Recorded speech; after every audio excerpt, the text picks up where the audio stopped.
మిత్రులకి నమస్కారం. రేడియో రాంబాబు ఛానల్కి స్వాగతం. సింహాసనం సినిమా కృష్ణ గారి ఆఖరి బ్లాక్ బస్టరా అనేటువంటి ప్రశ్న వేసినప్పుడు దీని సమాధానం నేను అవునని చెప్తాను. అయితే ఇది కృష్ణ గారి అభిమానులకు కోపం తెప్పించినా ఎందుకో తర్వాత చెప్తాను. అయితే సింహాసనం ఎలా రూపొందింది, ఏ విధంగా ఒక అద్భుతమైన చిత్రంగా రూపొందిందో ఒకసారి ఆ విషయంలోకి వెళ్దాం. 1986 మార్చి 21న సింహాసనం విడుదలైంది.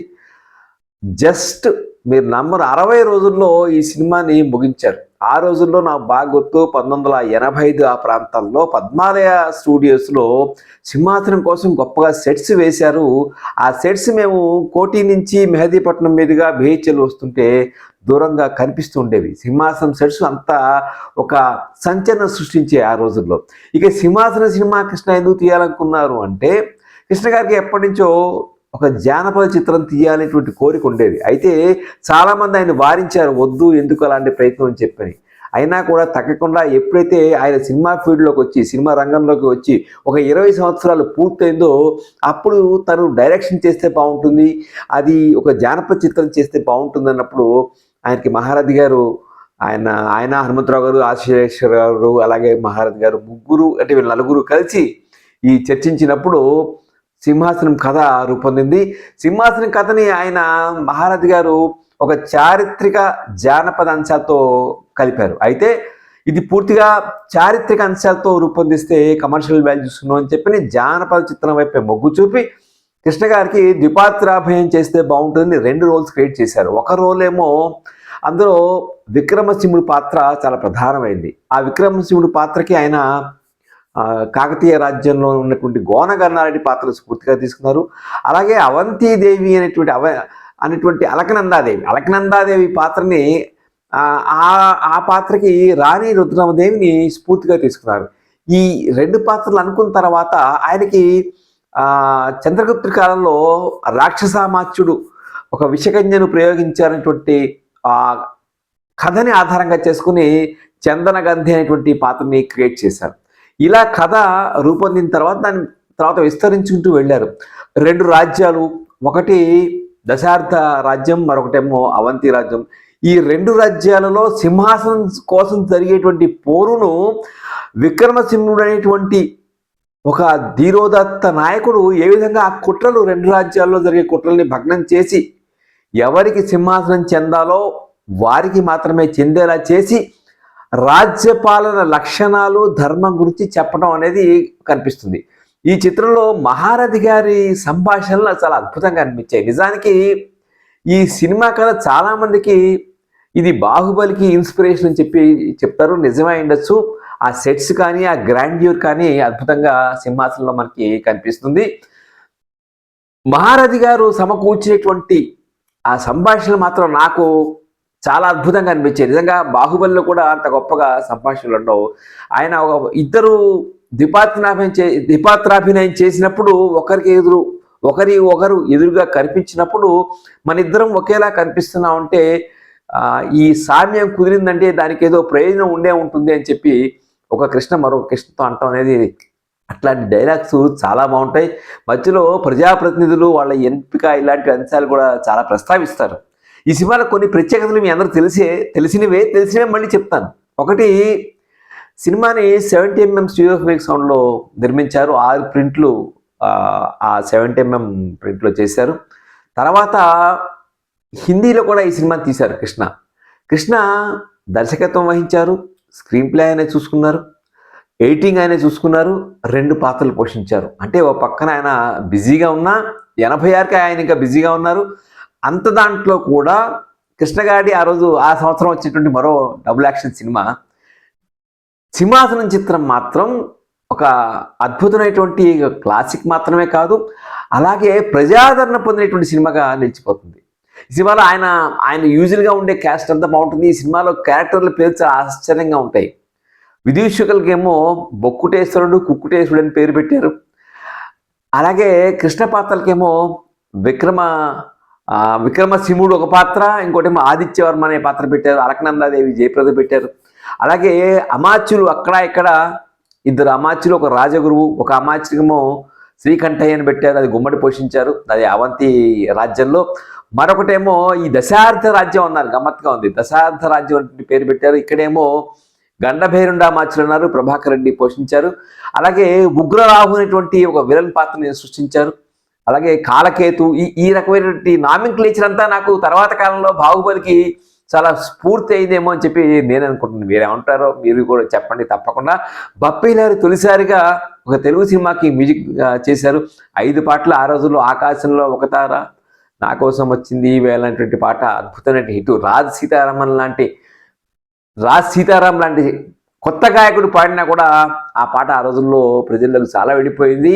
ముఖ్యంగా నృత్య దర్శకత్వం విభిన్నంగా చేశారు. ఇందులో విఎస్ఆర్ స్వామి మన ఫోటోగ్రఫీ చేశారు. ట్రిక్ ఫోటోగ్రఫీ మాత్రం రవికాంత్ నగాయ్ చేశారు. రవికాంత్ నగాయ్కి అసిస్టెంట్గా ఇప్పటి దర్శకుడు తేజ చేశారు. అందుకని ఈ పాటలు పిక్చరేషన్ చూడండి, చాలా గమ్మత్తుగా ఉంటుంది. నాకు ఎందుకో వీరాభిమన్యు శైలి గుర్తుకొస్తుంది. స్లో మోషన్లో తీసినట్టుగా నెమ్మదిగా తీశారు, కానీ పెద్ద పెద్ద స్టెప్స్తో తీయలేదు. అలాగే నాకు బాగా నచ్చిన ఈ సినిమాలో కృష్ణ ఆహార్యం అండి. అద్భుతమైనటువంటి ఆయన గమ్మత్తుగా ఒక రకమైన నల్లటి డ్రెస్సు, ఆ నల్లటి డ్రెస్లో ఒక చక్కటి ముసుగు వేస్తారు. కృష్ణ గారు చాలామంది జానపద చిత్రాలకు పనికిరారు కృష్ణ గారు అని చెప్పేది చాలామంది అన్నారు. కానీ సింహాసనం సినిమా చూసిన తర్వాత ఆయన చేసిన చాలా తక్కువ సినిమాలు, మహాబలుడు, ఐ థింక్ ఇద్దరు మనగాళ్ళు, ఇట్లా బొమ్మలు చెప్పిన కదా, చాలా 4-5 సినిమాలే జానపద సింహగర్జన ఉంది కదా, ఈ 4-5 సినిమాల్లోనే చేశారు. కానీ సింహాసనం చిత్రంలో ఆయనకి ఒక ఆహార్యం అయితే, ముఖ్యంగా ఆయనకి ఆ తలపాగా కట్టి ఒక ముసుగు ఇట్లా పక్క నుంచి వస్తుంది, చాలా అద్భుతంగా కుదిరిది. బ్లాక్ డ్రెస్ వేస్తారు. ఈవెన్ ఆదిత్య వర్మగా కూడా ఆయన డ్రెస్ సెన్స్ కానీ కాంట్రాస్ట్ చూపిస్తారు. ఇక్కడ డార్క్ డ్రెస్లు, అక్కడ లైట్ డ్రెస్లు అలా పెట్టుకున్నారు. ముగ్గురు హీరోయిన్లు జయప్రదతో పాటు మందాకిని, అప్పుడు ఆవిడ రామ్తరి గంగామైలి చిత్రంలో నటించి దేశవ్యాప్తంగా క్రేజ్ సంపాదించుకుంది. ఆవిడ్ని చంద్రగంధిగా తీసుకొచ్చారు. మరో రాజనర్తకిగా జస్వంతిగా రాధని చూపించారు. ఇలా 2 భాషల్లో తీయటం మరి సాహసమే ఒక విధంగా చెప్పాలంటే. దానికి కారణం కూడా ఏమంటారంటే, అప్పటికి పద్మాలయ వాళ్ళు హిందీ సినిమాలు చాలా తీస్తున్నారు. దాంతో 85లో వాళ్ళు పాతాళ భైరవి తీసి రిలీజ్ చేశారు. అది హిట్ సాధించింది. ఆ స్ఫూర్తితోటే హిందీలో కూడా సింహాసన్ పేరుతోటి తీశారు. కాదర్ ఖాన్ రచనా బాధ్యతలు అప్పగించారు. మహారథి గారు ఒక ఇంటర్వ్యూ చెప్తారు, నిజానికి మహారథి గారిని ఒక మేజర్ పాత్ర, ఆయనని ఒక విదూషకుడికం విలన్ పాత్ర వేసినప్పుడు హనుమంతరావు గారిని ఆయన రిక్వెస్ట్ చేస్తే వేశారు. తర్వాత వాళ్ళు ఏం చేశారంటే, ఈ సినిమాకి అమ్జద్ ఖాన్ చేత మనం ఎట్లాగో హిందీలో వేయిస్తున్నాం కదా, తెలుగులో కూడా అతనే వేస్తే బాగుంటుందని చెప్పి తెలుగులో కూడా ఆయన చేత వేయించారు. కొంచెం ఇద్దరు కుక్కుటేశ్వరుడు బొక్కుటేశ్వరుడు ఈ గమ్మత్తైన పేర్లు పెట్టారు అనుకోండి. మహారథి గారు ఏమంటారంటే, ఎప్పుడైతే ఈయన మేనరిజమ్స్ని అమ్జద్ ఖాన్ గారి చేతులు ఊపుతూ మాట్లాడేవాట, అమ్జద్ ఖాన్ కూడా అలాగే చేయటం మొదలుపెట్టారు. దాంతో నా పాత్ర ప్రాధాన్యం పోయింది, నేను పట్టించుకోలేదు అనుకోండి అంటారు. అయితే హిందీ వెర్షన్ తీసినప్పుడు మహారథి గారేమో మీరు సీన్ బై సీన్ తీయండి, డైలాగ్ టు డైలాగ్ కాకుండా అని చెప్తే వాళ్ళు వినలేదు. అందువలన తెలుగులో సూపర్ హిట్ అయింది, హిందీలో కాదంటారు. సరే, ఇది ఒక హిందీ వెర్షన్ తెలుగు అంత హిట్ కాకపోవడానికి కారణం ఏంటంటే ఒక కారణం గురించి చెప్పాను. అయితే ఈ సినిమా 41 కేంద్రాల్లో దినోత్సవం చేసుకుంది. ముఖ్యంగా హైదరాబాద్ దేవి సెంటర్ నా బాగా గుర్తు, 105 days పొద్దున 4 ఆటలతో నడిచేటువంటి ఆల్మోస్ట్ అన్ని హౌస్ఫుల్స్తో నడిచిన సినిమా. వైజాగ్లో చిత్రాలయలో 100 రోజుల పాటు నడిచింది. 4 shows హౌస్ఫుల్స్తో నడిచింది. ఈ ప్రత్యేకంగా చెప్తారు. విజయవాడ కృష్ణ గారు ఇంటర్వ్యూ చెప్పారు, విజయవాడలో 5 థియేటర్లో ఈ సినిమా రిలీజ్ చేశారు. దాదాపుగా జనరల్గా 2 థియేటర్లు మాత్రమే రిలీజ్ చేసే సమయంలో ఆయన 5 థియేటర్లో ఈ సినిమాని రిలీజ్ చేశారు. రాజ్ యువరాజ్ థియేటర్లో వచ్చినప్పుడు ఈ సినిమాకి ఇంకొక ముందర ఏం చేశారంటే 10-12 రోజుల ముందు నుంచి అడ్వాన్స్ బుకింగ్ మొదలుపెట్టారు. ఆ అడ్వాన్స్ బుకింగ్ మొదలుపెట్టడం వలన సినిమా టికెట్స్ ముందరే సేల్ అయిపోయినాయి. అప్పటికప్పుడు రావడంతో రాజ్ యువరాజ్ ప్రాంతంలో 144 సెక్షన్ కూడా విధించారట. అంటే సినిమా టికెట్ ఉంటేనే లోపల పంపిస్తానేటువంటి ఒక దీంతో, అంటే కృష్ణ గారు అప్పుడు మంచి ఫామ్లో ఉన్నారు. సో దాంతో ఆయన అభిమానులు కూడా విపరీతంగా చూసినటువంటి సినిమా సింహాసనం. ఈ సినిమా ఇంకొకటి అంటే, దాదాపుగా 50-60 లక్షల బడ్జెట్తో తీసేటువంటి సమయంలో కృష్ణ గారు ఈ సినిమాని 70 లో తీయటం వల్ల దాదాపు 3.5 to 4 crores బడ్జెట్ ఖర్చు పెట్టారు. బిజినెస్ బాగా చేసింది, ఆయనకి రిటర్న్స్ కూడా బాగా వచ్చాయి. ఆ విధంగా ఇందులో ఇంకొక కాస్టింగ్ సంబంధించి ఇంకొక విషయం చెప్పాలి. అమ్జద్ ఖాన్కి ఏమో ఉన్నత ప్రసాద్ అని డబ్బింగ్ చెప్పారు. అంటే అమ్జద్ ఖాన్ సరిపోతుందా అని నేను సందేహించాను, కానీ అప్పుడు చూశాను. మళ్ళీ ఇంకోసారి చూసినప్పుడు ఓకే పర్వాలేదు. వహీదా రెహమాన్కి ఏమో ఆవిడ నటించారు, దాక్షాయిని దేవిగా ఆవిడ నటించారు. ఆవిడకేమో ఎస్ జానకి డబ్బింగ్ చెప్పారు. ఇలా సింహాసనం చిత్రం 1986 మార్చి 21న విడుదలై ఒక సంచలనం సృష్టించింది. కృష్ణ గారికి ఇప్పుడు వస్తాను. కృష్ణ గారికి నంబర్ 1, అమ్మ దొంగ ఇట్లాంటి సినిమాలు కొంత బ్రేక్, పత్తని సంసారం కొంత బ్రేక్ ఇచ్చాయి. కానీ ఆయన తీసిన సినిమాల్లో సరే అల్లూరి సీతారామరాజు, పండంటి కాపురం ఏ స్థాయి హిట్సో, మళ్ళీ సింహాసనం ఆ స్థాయి హిట్గా నిలబడింది. నిజానికి అప్పటికి జానపద చిత్రాల ట్రెండ్ పూర్తిగా తగ్గిపోయింది.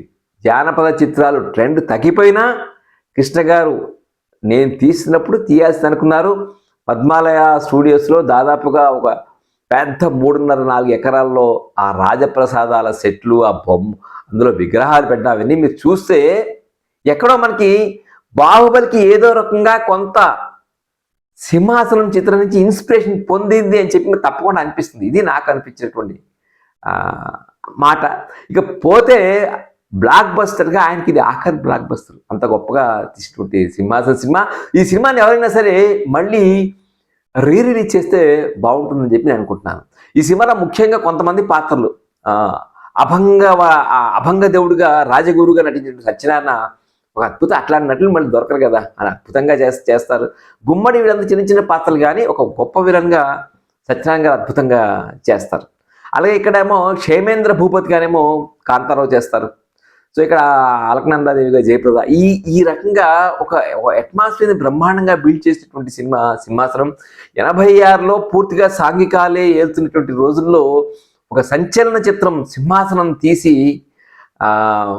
నభూతో నభవిష్యత్ అన్నట్టుగా ఒక చరిత్రని పునర్లిఖించారంటారు కదా, ఆ రకంగా కృష్ణ తన సత్తా చాటారు. ముఖ్యంగా మళ్ళీ 70mm సినిమా ఇంకోటి వచ్చింది, అది తెలుగులో రాలేదు. ఒకే ఒక 70mm సినిమా, అదే సింహాసనం. దీనికోసం ఆయన చెప్తారు, ఈ 70mm నెగిటివ్ తెప్పించడం ఎంత కష్టం. ఆ రోజుల్లో లాస్ ఏంజల్స్ నుంచి అడ్వాన్స్ కట్టిన 3-4 నెలలకు కూడా ఆ రీల్స్ నెగిటివ్ వచ్చేవి కావు. ఇవన్నీ చాలా కష్టాలు పడి తీసినటువంటి సినిమాగా సింహాసనం నిలిచిపోతుంది.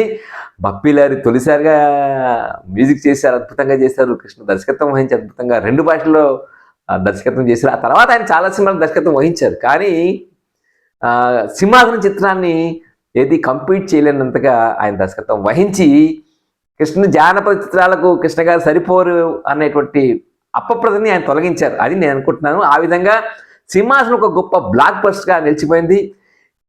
అది ఆయన ఆఖరి బ్లాక్ బస్టర్ నిజంగానే. ఆ తర్వాత అంత పెద్ద హిట్ మళ్ళీ ఆయనకు రాలేదు. ఇది సింహాసనం చిత్రం గురించి నేను చెప్పదలుచుకున్న విషయాలు. ఈ వీడియో మీకు నచ్చితే లైక్ చేయండి, షేర్ చేయండి. మీకు అదనంగా సమాచారం ఇంకేమైనా తెలిస్తే తప్పకుండా షేర్ చేయండి.